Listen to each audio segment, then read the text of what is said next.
ഈ horror movies നമ്മൾ തിയേറ്ററിലെ ആ ആംബിയൻസിൽ ഇരുന്ന് കാണുമ്പോൾ ഉറപ്പായിട്ടും ചെറുതായിട്ടാണെങ്കിൽ പോലും നമ്മൾ പേടിക്കും. ആ സിനിമ ഷൂട്ടിങ്ങിന് പോയി ഞങ്ങളും പേടിച്ചു. നൈസ്. അപ്പൊ നിങ്ങളും പേടിച്ചു, ഞങ്ങളും പേടിക്കും അല്ലേ? പേടിക്കും ആക്ച്വലി പേടിക്കും. Everybody does a visual trailer, yeah. So we thought that we'll start with an audio trailer for a change. But Rasool sir has done he's weaved magic into this film. പക്ഷെ ഇതല്ലാതെ തലേന്ന് ഒരു ലൊക്കേഷനിൽ കൊണ്ടുപോയി. എന്റെ പൊന്നു അവിടെ നിന്ന് തിരിച്ചിറങ്ങുന്നവരെ ചങ്ക് കൈ പിടിച്ചോണ്ട് നടന്നത്. എന്ന് വെച്ചാൽ ഇരുട്ട്. I was wondering why should they be my fans? Brutally honest and so much clarity. അത് ഇവർ രണ്ടുപേരെ കുറിച്ചും ഞാൻ പറയും. Seriously, ഇത്രയും സ്നേഹം കിട്ടുന്നത്, ഇത്രയും ഇത് കിട്ടുന്നത്, it's not everybody gets it, yeah. Only as artists we get it, that much of love.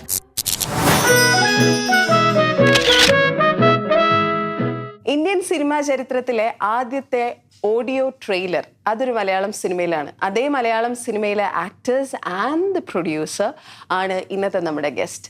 Team Vadakkan, welcome to Lights Camera Talk. Thank you. ഈ പറഞ്ഞതുപോലെ നമ്മളൊരു ട്രെയിലർ കണ്ടിട്ടാണ് നമ്മൾ തീരുമാനിക്കുന്നത് ആ സിനിമ ഏത് ജോണർ ആയിരിക്കും, നമുക്ക് ഇഷ്ടപ്പെടുന്ന ഒരു സാധനമായിരിക്കുമോ, അത് നല്ലതായിരിക്കുമോ, നമ്മുടെ ഒരു ഫസ്റ്റ് ജഡ്ജ്മെന്റ് അവിടെയാണ് നടക്കുക. അപ്പോൾ അതിൽ ഓഡിയോ മാത്രം ഇടുക എന്ന് പറയുന്നത് it is actually a big deal. കാരണം അതൊരു വലിയ റിസ്ക്കും കൂടാണ്, നമുക്ക് കാണാനൊന്നും ഇല്ലല്ലോ. എന്തുകൊണ്ടാണ് അങ്ങനെ സംഭവിച്ചത്? Anybody can answer. Why did it happen? Why do we have an audio trailer? I think, looking at the film and the genre it is in, sound plays a very important role. Yeah, true. Yeah, and when you have somebody like Rasool, who's our export to the world, world of cinema, his sound has been amazing. So why not, And so that's where the basic genesis of the idea that we should do an audio trailer. Yeah, and if you look at the kind of people who are involved, with Rasool sir, Bijibal, and I don't know whether you heard the song which came out. I did. Yeah, so the music, sound, everything plays a very important role. Yeah, it does. And everybody does a visual trailer, yeah. So we thought that we'll start with an audio trailer for a change. Yeah, and this is, if I am not wrong, this is India's first audio trailer ever. Yeah, it is. Nobody has ever done it. Yeah. And in this genre, sound is one of the most important things. True.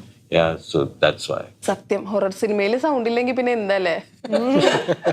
Okay, Kishore സാറിന്റെ parents കിഷോർദയുടെ fans ആയിരുന്നു. Sorry. സാറിന്റെ പാരന്റ്സേ കിഷോർദ fans ആയിരുന്നു, singer Kishore കുമാറിന്റെ fans ആയിരുന്നു. Okay. I was wondering why should they be my fans? Singer Kishore കുമാറിന്റെ fans ആയിരുന്നു. My mom was. So that's why I think that's why this name Kishore came. And they used to name according to the Jatagam and all those things. And they would have asked someone, I don't have a Jatagam, but still somebody somebody has told them that it has to start with K, and this Kishore came up. And when you were asking this question, what caught my attention was, you said there is nothing visible on screen. That sounded very interesting to me, because sound, as he said, it scares. But when you don't have anything to see, that nothingness is really scary. It is. When there is the darkness is really scary. Yeah. That's something unknown, invisible is really scary. Maybe it's serving all those purposes also. And in the whole process of filmmaking, on the set, sound guy is like, everybody is like, hey, rehne dena, ho jayega, we'll see it later. Post will fix it in the post, all those kind of things. Nobody wants to, usual on the set, nobody wants to give another take to the sound guy. But the minute you hit the post, the minute you are in the edit studio, the only thing you are very concerned about is the sound. Oh, yeah. Yeah, because then you can't correct everything there. Be sitting and scolding everyone on the table. ഞാൻ I think സാറിനോട് ചിലപ്പോൾ ഒരുപാട് പേര് പറഞ്ഞിട്ടുണ്ടാവും, സാറിനെ കാണുമ്പോൾ നമ്മൾ കണ്ട് ശീലിച്ചിട്ടുള്ള വെച്ചിട്ട് നമുക്കൊരു വില്ലൻ പരിവേഷമാണല്ലോ, ഒരു വില്ലൻ ഫീൽ ആണല്ലോ. പക്ഷെ സാറിന് വേണ്ടി റിസർച്ച് ചെയ്ത് എനിക്ക് സാറിനോട് ഭയങ്കര ഇഷ്ടമായി. അത് ഞാനിങ്ങനെ ആലോചിക്കുന്നത്, അതായത് ഇത്രയും സോഫ്റ്റ് സ്പോക്കൺ ആയിട്ട് സാറ് സംസാരിക്കുന്നത്. ഇപ്പൊ ഞാൻ നേരത്തെ ഹലോ പറഞ്ഞില്ലേ, അതുപോലെ സാറ് ഹായ് എന്നൊക്കെ പറയുന്നത് എന്തൊരു സോഫ്റ്റ് സ്പോക്കൺ. അങ്ങനെയുള്ള മനുഷ്യനെ കൊണ്ടിട്ട് ഈ വില്ലൻ റോളുകൾ മാത്രം സാറിന്റെ അടുത്തേക്ക് വരുന്നത് എന്താ? Why does it happen so? maybe most of the villainy is spent on screen. On screen, so everything is gone there itself. There is nothing more left. I'm just being normal. I'm just a normal human being. I'm not the villain also. I'm not a hero also. I'm just a normal human being. Human beings are like this. See, look at Sir Bhagachal. He is also like that only. So I don't see any difference. Because once you compare that villain to this, you might see the difference. You might on screen കാണുന്നതാണല്ലോ നമുക്ക് sir. maybe we are showcasing the bad part of me. Maybe in comparison to that, I'm looking like a good person. നേരെ opposite, on screen കാണുന്നതിന്റെ നേരെ opposite. ഇപ്പൊ അതിലൊരു comment ഉണ്ടായിരുന്നു കേട്ടോ സാറിന്റെ ഒരു ഇന്റർവ്യൂവിന്റെ താഴത്തെ കമന്റ്.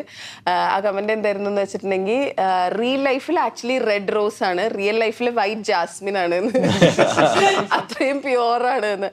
അങ്ങനത്തെ. നമുക്ക് രാമൻ പെരുമലയെ കുറിച്ച് പറഞ്ഞു തുടങ്ങാം. What is so interesting Raman പെരുമലയെ ആക്സെപ്റ്റ് ചെയ്യുമ്പോൾ? Shruti was saying something. Sorry, I interrupted. No, not at all. I was interrupting you. Sorry. No, she was please. asking, why do you reckon that you only get villain roles? Oh, if you want to add. Sorry, I should have listened to you. No, it's okay if you want to add. I to it, didn't otherwise understand it's the fine. question at all. She took it like. You would understand Malayalam, no? I understand to a certain extent, but sila words வந்து அது எப்பவும் கேட்டதில்ல, அதனால வந்து கொஞ்சம் தமிழ்ல பேசுங்க நல்ல. அதுதான் I am trying to do that. Okay, Raman Perumalai. Sorry, what was the question now? What was your excitement while accepting Raman Perumalai? First was a role, a title role. Yeah. That was very exciting. We villains, as you said, very rarely get such opportunities. That was a great opportunity. And then the story, the way it was written, one of the most popular genres, paranormal thriller, kind of a horror, which even I like. I know it's a wonderful tool. I see it as a tool, even though I don't believe in all that. I consider this as a very strong tool, ரொம்ப ஸ்ட்ராங்கான ஒரு tool. நம்ம கதையை சொல்றது, cinema வந்து கதை சொல்றது தானே. ஸோ ஏதோ ஒரு விஷயம், அந்த விஷயத்தை வச்சு நிறைய விஷயங்கள் பேசிட்டு இருப்போம். It's a conversation between the filmmaker and the audience. To do that, it's a wonderful tool because it grabs the audience by their throats actually. கழுத்தை பிடிச்சி சாகடிச்சு கேட்கல நான் சாகடிச்சு அங்க அந்த நிலைமையில வச்சு கதை சொல்லும். It's a wonderful tool. So இதெல்லாமே ரொம்ப எக்ஸைட்டிங்கா இருந்தது. And I think நான் உள்ள வந்தது கொஞ்சம் early தானே. அப்போ எனக்கு அவ்வளோ பெரிய டெக்னிக்கல் டீம் இருக்குங்கிறது அவ்வளோ தெரியல. Rasool sir was I think already on board. Keiko was already on board. That was quite exciting. அவ்வளோ ஒரு ஸ்ட்ராங் டெக்னிக்கல் டீம், அதில் ஒரு டைட்டில் ரோல் கொடுக்குறாங்கன்னா அதை விட நான் என்ன கேட்க முடியும்? I was very, very excited. ചേച്ചിയുടെ വോയിസിലാണ് ഇതിന്റെ നറേഷൻ പോകുന്നത്. കഥ മെയിൻ, ആ കഥ നമ്മൾ കേൾക്കുന്ന ചേച്ചിയുടെ ശബ്ദത്തിൽ. ഇപ്പൊ കണ്ണടച്ച് കേട്ടിരിക്കാൻ ഭയങ്കര രസമുണ്ടായിരുന്നു. ഒന്നാമത്തെ കാര്യം, ആ കഥ ഇങ്ങനെ കേട്ടിരിക്കുമ്പോൾ നമ്മൾ മൊത്തം ആ ഐലൻഡിലേക്ക് പോയ പോലത്തെ ഒരു ഫീൽ ആയിരുന്നു. What is your role? ആ റോളിനെ കുറിച്ച് പറയൂ. ബ്രഹ്മഗിരി ഒരു പഴയ കാലത്തിന്റെ കഥ, ഒരു പ്രത്യേക കാലഘട്ടത്തിലുണ്ടായിരുന്ന ഒരു കഥ നറേറ്റ് ചെയ്യുന്ന ഒരു രാമൻ പെരുമലയുടെ ടീച്ചറാണ്, ഒരു അധ്യാപിക, ഒരു ഹിസ്റ്റോറിയൻ പോലൊരു ക്യാരക്ടറാണ് ഞാൻ ചെയ്യുന്നത്.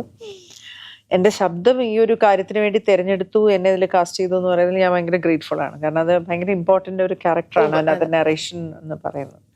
ആ സിനിമയുടെ ഒരു ക്രക്സ് പുറത്തു വരുന്നത്, അല്ലെ അതിൻ്റെ ഒരു എന്തായിരിക്കും അതിൻ്റെ കാരണം എന്ന് പറയുന്നത് എൻ്റെ ഒരു ശബ്ദത്തിലൂടെയാണ്. Very very grateful. ഉണ്ണി ആണ് എന്നെ കാസ്റ്റ് ചെയ്തത് ഈ ക്യാരക്ടറിന്. അവിടെ വന്നപ്പോൾ ഒരു നീണ്ട 2-3 പേജ് എടുത്ത് തന്നിട്ട് പറഞ്ഞു സിങ് സൗണ്ട് ആണെന്ന് പറഞ്ഞു. അതിനകത്ത് ചെറിയ പിന്നെ പാട്ടുകളുണ്ടായിരുന്നു, വരികളുണ്ടായിരുന്നു. കോംപ്ലിക്കേറ്റഡ് ആയിട്ടുള്ള മലയാളമായിരുന്നു കുറച്ച്. അങ്ങനെ മനസ്സിലാവില്ല എന്നല്ല, പക്ഷെ എന്നാലും നമുക്ക് പറയാൻ കുറച്ച് പഠിക്കേണ്ട ഒരു മലയാളമായിരുന്നു. അപ്പോ ലൈറ്റും പോകുന്നുണ്ടായിരുന്നു അല്ലേ? In the last moment, I think they told you that it was a single shot. Can we go for a single shot? We'll go for a single shot. Last moment. She did a fantastic job. പക്ഷെ പിന്നീട് അത് edit ചെയ്ത് പല ഇതിലായി. പക്ഷെ it was A single shot, it was sync sound and we had lot of lines. ഇവർ രണ്ടുപേരും കേൾക്കുന്ന പോലെ. ആൻഡ് ഇറ്റ് വാസ് നൈസ് അല്ലേ? It was for an actor it was A very good experience. എന്നുവെച്ചാൽ നമുക്ക് ടൈമും കുറവ്, single shot. Director is smiling at me. And Confidence the director has. Keiko was there, and cinematographer, and he has ഭയങ്കര clarity ഉള്ള ഡയറക്ടറാണ് ഞങ്ങളുടെ. So he wants this, he doesn't want this, അങ്ങനെ ഭയങ്കര ക്ലാരിറ്റി ഉള്ളു. It was A challenge. അതിനുശേഷവും ഞങ്ങൾ കുറച്ച് കറക്ഷൻസ് ചെയ്തിട്ടുണ്ടായിരുന്നു എൻ്റെ ലൈൻസിലും കാര്യത്തിലും ഒക്കെ. സോ ഇറ്റ് വാസ് ഞാനും ഒരു ബ്രഹ്മഗിരിയിൽ എത്തിപ്പെട്ടതുപോലെയായിരുന്നു എനിക്ക്. പാരനോർമൽ ഫിനോമിൻ അല്ലെങ്കിൽ സൈ ഫിനോമിൻസ് ഒക്കെ എനിക്ക് പണ്ടേ ഭയങ്കര ഇൻട്രസ്റ്റ് ഉള്ള ഒരുപാട് പുസ്തകങ്ങളൊക്കെ വായിക്കുന്ന ഒരാളാണ് അങ്ങനത്തെ കാര്യങ്ങളിൽ. ഇപ്പോൾ നമുക്ക് ആത്മാവ് അല്ലെങ്കിൽ ദുരാത്മാവ് അങ്ങനെ പല മരണാനന്തരം എന്ത് സംഭവിക്കും, മരണത്തിനപ്പുറം എന്ത് സംഭവിക്കും, ഇപ്പോഴും ആത്മാക്കൾ ഉണ്ടോ എന്നൊക്കെ പറയുന്ന അന്വേഷണം അല്ലെങ്കിൽ അങ്ങനത്തെ പുസ്തകങ്ങളൊക്കെ ഇൻട്രസ്റ്റ് ഉള്ള അല്ല, ഹൊറർ പേടിയാണെങ്കിലും എനിക്കിതൊക്കെ താല്പര്യമുള്ള ഒരാളാണ്. എന്ന് വെച്ചാൽ ടെക്നിക്കൽ പുസ്തകങ്ങൾ വായിക്കാൻ. എൻ്റെ ഒരു അധ്യാപകനുണ്ടായിരുന്നു, psychology head of the department ആയിരുന്നു, മിസ്റ്റർ ജോർജ് മാത്യു സാർ. ഞങ്ങളുടെ അടുത്ത് ഒരുപാട് കാര്യങ്ങൾ ഇങ്ങനെ പറയും. He's still a researcher on these subjects. പല സിനിമകളിലും അദ്ദേഹത്തിന് പകൽ നക്ഷത്രം പോലെയുള്ള സിനിമയിലൊക്കെ അദ്ദേഹത്തിന് മിമിക് ചെയ്ത് ക്യാരക്ടേഴ്സ് ഒക്കെ വന്നിട്ടുണ്ട്. So he's into this. അപ്പൊ ഞങ്ങള് ഫസ്റ്റ് സ്റ്റാൻഡ് ആയിട്ട് സാറിന്റെ സ്റ്റുഡൻസ് എന്നുള്ള നിലയ്ക്ക് അപ്പാരിഷൻസിനെ കാണാൻ പോവുക, അന്വേഷിച്ചു പോവുക. Use to see so many stories because first stand ആയിട്ട് ഹി ഹാസ് ദിസ്. അപ്പൊ അതുകൊണ്ട് സോ ഇങ്ങനെ ഒരു കഥ it was very interesting for me. Cinema ആൾക്കാർക്ക് എങ്ങനെ എടുക്കും എനിക്കറിയില്ല, ഹൊറർ സിനിമയാണ്, പക്ഷെ എന്തായാലും ഇതൊരു ഡിഫറെന്റ് എക്സ്പീരിയൻസ് ആയിരിക്കും സിനിമ. ലൈക്ക് വി ഫെൽറ്റ് ഞങ്ങൾ അഭിനയിച്ചുകൊണ്ടിരിക്കുമ്പോൾ നമുക്ക് തോന്നിയതുപോലെ തന്നെ ഒരു വ്യത്യാസമുള്ള ഒരു ഡിഫറെന്റ് ആയിട്ടുള്ള ജേർണി ആയിരിക്കും ആ സിനിമയിൽ. ഈ ഹൊറർ മൂവീസ് നമ്മൾ തിയേറ്ററിലെ ആ ആംബിയൻസിൽ ഇരുന്ന് കാണുമ്പോൾ ഉറപ്പായിട്ടും ചെറുതായിട്ടാണെങ്കിൽ പോലും നമ്മൾ പേടിക്കും. ആ സിനിമ ഷൂട്ടിങ്ങിന് പോയി ഞങ്ങളും പേടിച്ചു. അതാ ഞാൻ ചോദിക്കാൻ വന്നത്, നിങ്ങൾ ചുറ്റും ഇത്ര ആൾക്കാരിലൊക്കെ എനിക്കിപ്പോ എന്റെ ഷൂട്ടിംഗ് സ്ഥലത്ത് ആക്ച്വലി ഞങ്ങൾ 3 പേരെ ഉണ്ടായിരുന്നുള്ളൂ. പക്ഷെ ഇതല്ലാതെ തലേന്ന് ഒരു ലൊക്കേഷനിൽ കൊണ്ടുപോയി. എന്റെ പൊന്നു അവിടെ നിന്ന് തിരിച്ചിറങ്ങുന്നവരെ ചങ്ക് കൈ പിടിച്ചോണ്ട് നടന്നത്. എന്ന് വെച്ചാൽ ഇരുട്ടെന്ന് പറഞ്ഞാൽ ആ ഫുൾ ലൊക്കേഷൻ ഇവർ ഡിമ്മായിട്ട് ലിറ്റ് ചെയ്ത് വെച്ചിട്ട് നമ്മളിങ്ങനെ ഒരു വഴിയൊക്കെ ഇങ്ങനെ തിരിഞ്ഞിട്ട് പെട്ടെന്ന് അതൊരു ബംഗ്ലാവ് പോലെ ഒരു സ്ഥലം തന്നെ ഹോണ്ടഡ് ആയിട്ട് തോന്നും. അതിൽ നിന്ന് പെട്ടെന്ന് ഇറങ്ങുമ്പോൾ ഒരാളൊക്കെ അവിടെ ഇറങ്ങി വരും നമ്മളെ എന്ന് വെച്ചാൽ അങ്ങനെ ഒരു ഭയങ്കര സൈലന്റ് ആയിരുന്നു ആ സെറ്റ്. അത് ഈ റിയാലിറ്റി ഷോ നടക്കുന്ന ആ സ്ഥലം കാണിക്കുന്നതാണോ അതോ ശ്രുതിയുടെ വീടായിട്ട് കാണിക്കുന്ന ബംഗ്ലാവാണോ? അത് തന്നെ റിയാലിറ്റി ഷോ നടന്ന സ്ഥലം, അവിടെയാണ് ഇൻവെസ്റ്റിഗേഷൻ എന്ന് പോകുന്നത്. So okay, nice. അപ്പൊ നിങ്ങളും പേടിച്ചു, ഞങ്ങളും പേടിക്കും അല്ലേ? പേടിക്കും ആക്ച്വലി പേടിക്കും. ഇതിന് ആക്ച്വലി 3 പാർട്ട് ഉണ്ടോ? 3 പാർട്ടായിട്ടാണ് വരുന്നത്. First one completed, second one on going, third one ഇനി ഫ്യൂച്ചർ എന്നൊക്കെ പറഞ്ഞ 3 പാർട്ട് ഉണ്ടോ? The producer to answer. No, sorry. Do we have 3 parts? Yes, we do have 3 parts. Okay, when should we expect the other 2 parts? So very soon. The director is already, he's on the go. He's working on the second one. Yeah. And third one will follow. Why 3 parts? Why do we need 3 parts? Because it's a story which, moves across time zones, right? And when you say time zone, I mean like in the physical space. So this is set in the current times, then it'll go in past and it'll go in future. Yeah, so like how if you have to complete something 360 degree, yeah, so you need to have the 3 zones, right? Present, past and future. So that's the basic idea. Yeah. Okay, Shruti, coming to you, we are really proud of you. കാരണം എന്താ വെച്ചാൽ നമ്മൾ ഈ ഇപ്പൊ എന്ന് പറഞ്ഞാൽ ഇപ്പൊ 10-20 പേരെടുത്ത് അതിൽ 2 പേര് ആങ്കേഴ്സ് ആയിരിക്കും ഉറപ്പായിട്ടും. ഒരുപാട് ആങ്കേഴ്സ് ഉണ്ടല്ലോ. And you come from an era where anchors എന്ന് പറഞ്ഞാൽ they were a thing. Anchors are almost celebrity. അപ്പൊ നമുക്ക് നിങ്ങളെ കാണുന്നതൊക്കെ നമുക്കിപ്പോ ഞാനൊക്കെ ഭയങ്കര ആരാധനയോടെ കണ്ടിരുന്നിട്ടുള്ള ആളാണ്. അപ്പൊ your growth is actually kind of really personal. ഭയങ്കര സന്തോഷമാണ്. നമുക്ക് ഭയങ്കരമായിട്ട് അറിയാവുന്ന, പേഴ്സണലി അറിയാവുന്ന ആരുടെയോ ഗ്രോത്ത് അല്ല. അപ്പം നമ്മള് ഹിന്ദി സിനിമയിൽ കാണുന്നു, SRKയുടെ ഷൂട്ടിൽ കാണുന്നതൊക്കെ കാണുമ്പോൾ നമുക്ക് നോക്കി ശ്രുതി അങ്ങനെ നമ്മള് ഭയങ്കര എക്സൈറ്റ്മെന്റിലാണ്. അപ്പം ഇതേ ഫീൽ ആയിരിക്കും ഐ തിങ്ക് ആ സമയത്ത് നിങ്ങളെ ആങ്കറായിട്ട് കണ്ടിട്ടുള്ള എല്ലാവർക്കും. അപ്പൊ ഇപ്പൊ നമ്മൾ കേരളത്തിൽ ഇപ്പൊ ഇടയ്ക്കൊക്കെ വരലും ഷൂട്ട് ചെയ്യലൊക്കെ ഉണ്ടല്ലോ. അപ്പൊ how do you get that? ആ ഒരു വാംത്ത് ഉണ്ടല്ലോ, അത് കിട്ടുന്നത് എങ്ങനെയാ? മഞ്ജു അല്ലേ? First of all Manju, it's very sweet. Thank you so much. ഇതൊക്കെ കേൾക്കാനാണ് I think one of the reasons you continue to be an artist is this. You get that love എത്ര ഇപ്പോൾ വോഡഫോൺ കോമഡി സ്റ്റാർസ് ഒക്കെ കഴിഞ്ഞിട്ട് എത്ര ഒരു 10 years ഒക്കെ ആയി എങ്കിലും I'm still known as Shruti Menon from Vodafone Comedy Stars and I love it. ഇതൊക്കെ കേൾക്കുമ്പോൾ ഇറ്റ് ഇസ് യുനോ സീരിയസ്ലി ഇത്രയും സ്നേഹം കിട്ടുന്നത്, ഇത്രയും ഇത് കിട്ടുന്നത്, it's not everybody gets it here. Only as artist we get it that much of love. Yeah, completely everything. So thank you very much. ആ ഒരു നിങ്ങൾ ഇത്രയും love and you are showering upon me. I take it as a responsibility and I never take it for granted and I never will misuse it. So എനിക്ക് തോന്നുന്നു അത് കാരണമാണ് ഇപ്പോഴും എനിക്ക് കിട്ടുന്നത്. പക്ഷേ it's been A wonderful journey. Whether I am doing, ഞാൻ anchoring ചെയ്യുകയാണെങ്കിലും, ഞാൻ മോഡലിംഗ് ചെയ്യുകയാണെങ്കിലും, ഞാൻ ആക്ടർ ചെയ്യുകയാണെങ്കിലും, I enjoy it completely. Is this something that you don't do? ചെയ്യാത്ത എന്തെങ്കിലും കാര്യമുണ്ടോ? പാട്ട് പാടും, ഡാൻസ് ചെയ്യും, ആങ്കറാണ്, ആക്ടറാണ്, മോഡലാണ്. It's not like that. I have my limitations also. പക്ഷെ ഞാൻ ചെയ്യുന്നതൊക്കെ ഞാൻ ഒത്തിരി എൻജോയ് ചെയ്ത് ചെയ്യും. ഞാൻ എൻ്റെ 100% I'm like a mirror glass here. You can see through me when I'm on stage. You can just read me very easily like a book. So അതായിരിക്കും ചിലപ്പോൾ there's a lot of relation and relativity and you can relate to me. അതായിരിക്കും ചിലപ്പോൾ. But yeah, what can I say?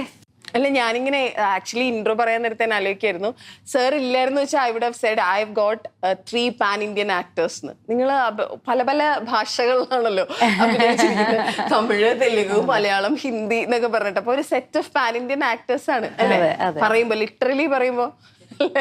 Okay, let's talk about Megha. Yes, Megha Nambiar is a very simple girl. She, ഈ കഥയിൽ her life starts with a bit of a romance. രാമനും മേഘയും കോളേജിൽ പഠിക്കുന്ന സമയത്ത് they fell in love, പക്ഷേ family സർക്കംസ്റ്റാൻസസിന്റെ കാരണം അവർ കല്യാണം കഴിക്കാൻ പറ്റിയില്ല. അപ്പോൾ അതിൻ്റെ ഒരു വേദന എന്ന് വെച്ചാൽ ഈ തരത്തിലൊരു വേദന നമുക്ക് എല്ലാവർക്കും ഉണ്ടാവും. കോളേജിൽ ചിലപ്പോൾ, സ്കൂളിൽ you have crush and you fall in love and that time ആ നേരത്തെ നമ്മൾ വിചാരിക്കും, അയ്യോ ഈ ഒരു മനുഷ്യനില്ലാതെ എനിക്ക് ജീവിക്കാൻ പറ്റില്ല, എൻ്റെ ലൈഫ് തീർന്നു, അങ്ങനെയാണ് ഇങ്ങനെയാണ്. പക്ഷേ എങ്കിലും ആ വേദന സംഹൗ ഇറ്റ് നമ്മുടെ ലൈഫിൽ നെക്സ്റ്റ് ലെവലിലേക്ക് നമ്മളെ കൊണ്ട് നിർത്തും. സോ ആ വേദന വെച്ചിട്ടാണ് മേഘ നടക്കുന്നത്, മേഘയുടെ ലൈഫ് മൊത്തം നടക്കുന്നത്. പക്ഷേ ഷി ഗെറ്റ്സ് മാരീഡ് ആൻഡ് ഒരു സർക്കംസ്റ്റാൻസസിൻ്റെ കാരണം മേഘയും രാമനും ഒരിക്കൽ കൂടെ വർഷങ്ങൾക്ക് ശേഷം കണ്ടുമുട്ടും. ആൻഡ് അവരുടെ രണ്ടുപേരുടെ റിലേഷൻഷിപ്പിൽ ഇപ്പോഴും ആ ഒരു ഡിസ്റ്റൻസ് ഉണ്ട്. വൈ പടമൊക്കെ കണ്ട ടുവേർഡ്സ് ദി എൻഡ് ഒരു ചോദ്യം ഉണ്ടാവും, why didn't this work out? എന്തുകൊണ്ട് നിങ്ങൾ നിങ്ങളുടെ സ്നേഹത്തിൻ്റെ ഈ റിലേഷൻഷിപ്പിന് വേണ്ടി ഫൈറ്റ് ചെയ്യാത്തത്? കാരണം എന്താണ്? So that is a thought that with that we intend for the audience also to think, why not? അങ്ങനെ ഞങ്ങൾ ഇതിൽ സ്പൂൺ ഫീഡിങ് ഒട്ടും ചെയ്തിട്ടില്ല ഈ പടത്തിൽ. എല്ലാത്തിലും ഒരു through out the film it will make you think, why is this happening? What is this happening for? ചിലവർ സൂപ്പർ നാച്ചുറൽ ആക്ടിവിറ്റീസിൽ വിശ്വാസമില്ലാത്തവരും ചിലപ്പോൾ ഇങ്ങനെ തിങ്ക് ചെയ്യും, ഓ ഇങ്ങനത്തെ ഒരു പോസിബിലിറ്റി ആയിരിക്കുമല്ലേ, ബിക്കോസ് ദാറ്റ്സ് ദ ബേസിക് എന്താ പറയുക, art makes you think and it should make you think. അതുപോലെ തന്നെ മേഘയുടെ ഈ ക്യാരക്ടറിൻ്റെ എൻഡിൽ രാമനും മേഘയും ഇങ്ങനെ ഒരുമിച്ച് വണ്ടിയിലിരിക്കുന്ന സമയത്ത് this question will come to you which will make you think and realise. അത് ഞാനിപ്പോൾ ഒന്നും പറയുന്നില്ല, പക്ഷേ why it will make you, definitely will make you think. അപ്പോൾ this film has a sort of ഒരു ലവ് ആംഗിൾ ഉണ്ട്. അതാണ് ഈ പടത്തിൻ്റെ ഒരു സോഫ്റ്റ്നെസ്. ബിക്കോസ് പാരനോമൽ ആക്ടിവിറ്റി എന്നൊക്കെ പറയുമ്പോൾ this is going to scare you. കാരണം that kind of technology also used in this film ഇതുവരെയായിട്ടും മലയാളം സിനിമയിൽ യൂസ് ചെയ്യാത്ത ടെക്നോളജിയാണ്. കേൾക്കാൻ പറ്റാത്ത സൗണ്ട് യൂസ് ചെയ്തിട്ടുണ്ട്. അതായത് നിങ്ങളുടെ ബ്രെയിനിന് പെർസീവ് ചെയ്യാൻ പറ്റും, പക്ഷേ നിങ്ങൾക്ക് കേൾക്കാൻ പറ്റില്ല. ഒരു ഡെസിബിളിന് താഴെയുള്ള സൗണ്ട് യു കാൺട്ട് ഹിയർ. പക്ഷേ Resul sir has done like he's weaved magic into this film. അപ്പോൾ side story, please go and watch it in the theatre. കാരണം അതിൻ്റെ ഒരു എക്സ്പീരിയൻസ് കിട്ടാൻ വേണ്ടിയിട്ട് ഡോൾബി അറ്റ്മോസ്ഫിയർ തന്നെ കാണണം. പിന്നെ കമ്മിങ് ബാക്ക് ടു വടക്കൻ, സോ ഇത്തരത്തിൽ മേഘയുടെ ജേർണി ഒരു ഓർഡിനറി ഗേൾ ആയിട്ട് സ്റ്റാർട്ട് ചെയ്യും. പക്ഷേ പോയി രാമനെ ഇത്രയും വർഷങ്ങൾക്ക് ശേഷം കാണുമ്പോൾ there something that happens that എല്ലാവർക്കും ലൈഫിൽ എക്സ്പീരിയൻസ് ചെയ്യാൻ പറ്റാത്തൊരു ഇൻസിഡൻറ്റ് അവിടെ നടക്കും. something so for me as there is no way for me as an actor as Shruthymenon to experience that. പക്ഷേ ഓൺലി ഈ സിനിമയിലൂടെ എനിക്കത് എക്സ്പീരിയൻസ് ചെയ്യാൻ പറ്റുള്ളൂ as an actor, as a character. So it was extremely thrilling for me to do something like this. That is what attracted me the most. പിന്നെ കൂടാതെ honestly it is the technical crew and it is these actors. It's just magic to be in front of them to perform. ഒരുമാതിരി they extract it out of you. You know, you അവിടെ പിടിച്ചു നിൽക്കുകയാണെങ്കിൽ you have to know what you're doing. So that was wonderful. Beautiful experience. ഇപ്പൊ ഇത്രയും ദിവസം ഇവർ രണ്ടുപേരുടെയും കൂടെ സ്പെൻഡ് ചെയ്തല്ലോ. ഇവർ രണ്ടുപേരും ഒരുപാട് ദിവസം ഉണ്ടായില്ലേ? എനിക്കില്ല. ഞങ്ങളുടെ കോമ്പിനേഷൻ സീൻസ് ഇല്ല. പക്ഷെ ആ വീട്ടില് നമ്മള് ആ ബംഗ്ലൂരിലിരുന്ന് സംസാരിക്കുന്നതിൽ നിങ്ങൾ മൂന്നുപേരും കൂടെ അല്ലേ സംസാരിക്കുന്നത്? ഞങ്ങൾ തമ്മിൽ കോമ്പിനേഷൻ ഇല്ല. അപ്പൊ ഇതിനകത്ത് രാമൻ പെരുമലയൻ മേഘയുടെ വീട്ടിൽ വന്ന് വെയിറ്റ് ചെയ്തിട്ട് അവിടെ നിന്ന് വൈകുന്നേരം എന്റെ വീട്ടിലേക്ക് വരികയാണ്. മെറിനും രണ്ടും കൂടെ വരികയാണ്. അപ്പൊ ഞങ്ങളുടെ ആ ഹോൾ സീനിന്റെ നെറേഷൻ ഹോട്ടലിൽ വെച്ചിട്ട് ഡയറക്ടർ നമുക്ക് വായിച്ചു തരുവാണ് ആ സീന മൊത്തം. അപ്പം ഞാൻ as an actor, as A person, ഞാൻ ഈ ശ്രുതി ഇങ്ങനെ നോക്കുമായിരുന്നു. എനിക്ക് ഭയങ്കര ആസ് എ പേഴ്സൺ ഭയങ്കര ബഹുമാനം, ഇഷ്ടവും ഒരു അഡ്മിറേഷനും ഒക്കെ തോന്നി. എന്ന് വെച്ചാൽ ഞാൻ അന്നാണ് പരിചയപ്പെടുന്നത് ഞങ്ങൾ തമ്മിൽ. അതിന് മുമ്പ് ഞങ്ങൾക്ക് പരിചയമില്ല. പക്ഷെ ഒരു സീനിനെ, ഒരു ക്യാരക്ടറിനെ സമീപിക്കുന്ന രീതി ഭയങ്കര brutally honest and so much clarity. അത് ഇവർ രണ്ടുപേരെ കുറിച്ചും ഞാൻ പറയും. എന്നുവെച്ചാൽ ഭയങ്കര ബ്യൂട്ടിഫുൾ രണ്ട് ആൾക്കാരെ പരിചയപ്പെടാൻ ഈ സിനിമയിലൂടെ എനിക്ക് സാധിച്ചു. ഈവൻ മെറിൻ എനിക്ക് ഭയങ്കര ക്ലോസ് ആണ്. മെറിനെ എനിക്കറിയാം നേരത്തെ തന്നെ. അപ്പൊ ഇവരുടെ ഒരു ക്ലാരിറ്റി ഉണ്ട് ക്യാരക്ടർ. ഒരു കാര്യം മനസ്സിലായില്ലെങ്കിൽ അതെന്താ അങ്ങനെ ചെയ്യുന്നത്, why should she say that and I don't think she will say that എന്നൊക്കെ പറയുന്ന ആ ഒരു ക്യാരക്ടറിനെ ബിൽഡ് ചെയ്യാൻ ഒരു ആക്ടറിന്റെ ഇൻപുട്ട് എന്താണ്, കോ ആർട്ടിസ്റ്റുകളോടുള്ള ഒരു കരുതലും സ്നേഹവും very very organic human beings. ഒട്ടും ഹിപ്പോക്രസി ഇല്ലാത്ത കുറച്ച് ആൾക്കാരായിരുന്നു അവിടെ ആ സിനിമയിൽ ടെക്നീഷ്യൻസ് ആയിട്ടും ആക്ടേഴ്സായിട്ടും ഒക്കെ ഉണ്ടായിരുന്നു. അത് എനിക്ക് ആസ് എ പേഴ്സൺ എനിക്ക് ഭയങ്കര എൻറിച്ചിങ് ഒരു എക്സ്പീരിയൻസ് ആയിരുന്നു. കുറച്ച് സമയം ഉണ്ടായിരുന്നു. I felt sad that I couldn't act with her. But ആ ഒരു കുറച്ച് സമയം ഐ സ്പെൻഡ് എൻ്റെ ലൈഫിൽ ഇങ്ങനെ എടുത്തു വെക്കുന്ന ഒരു സമയം. And I think I send a message to her. ഇതിനെ കണ്ടൊക്കെ നിറഞ്ഞു. അല്ല മാലചേച്ചി പോലത്തെ ഒരു ആക്ടറിനൊക്കെ ഇങ്ങനെ എടുത്ത് പറയുന്നത് it's a very big thing. I consider it as a very big. ഞാൻ മെസ്സേജ് അയച്ചില്ലേ? എനിക്ക് വാട്സാപ്പിൽ മെസ്സേജ് അയച്ചു. ഞാൻ അത് മെസ്സേജ് അയച്ചു. എനിക്ക് അത്രയും എനിക്ക് ഇഷ്ടപ്പെട്ടുകൊണ്ടാണ് ഞാൻ മെസ്സേജ് അയച്ചത്. And I felt like connecting with her. And എപ്പോഴും മെസ്സേജ് അയക്കുന്ന ഒരാളല്ല ഞാൻ. ആൾക്കാരുടെ ഭയങ്കര മോശം പിയാറാണ്. ബട്ട് സ്റ്റിൽ ഈ ഒരു സിനിമയിൽ കണ്ട ക്രൂ ആൻഡ് ആർട്ടിസ്റ്റ് എനിക്കൊന്ന് എല്ലാം ഹാൻഡ് പിക്ഡ് ആയിട്ടുള്ള കുറെ ആർട്ടിസ്റ്റാണ്. മീനാക്ഷി, കുറെ കുട്ടികളുണ്ടായിരുന്നു. And everybody, I think they've done their role very well. And Mr. Kishore, wow.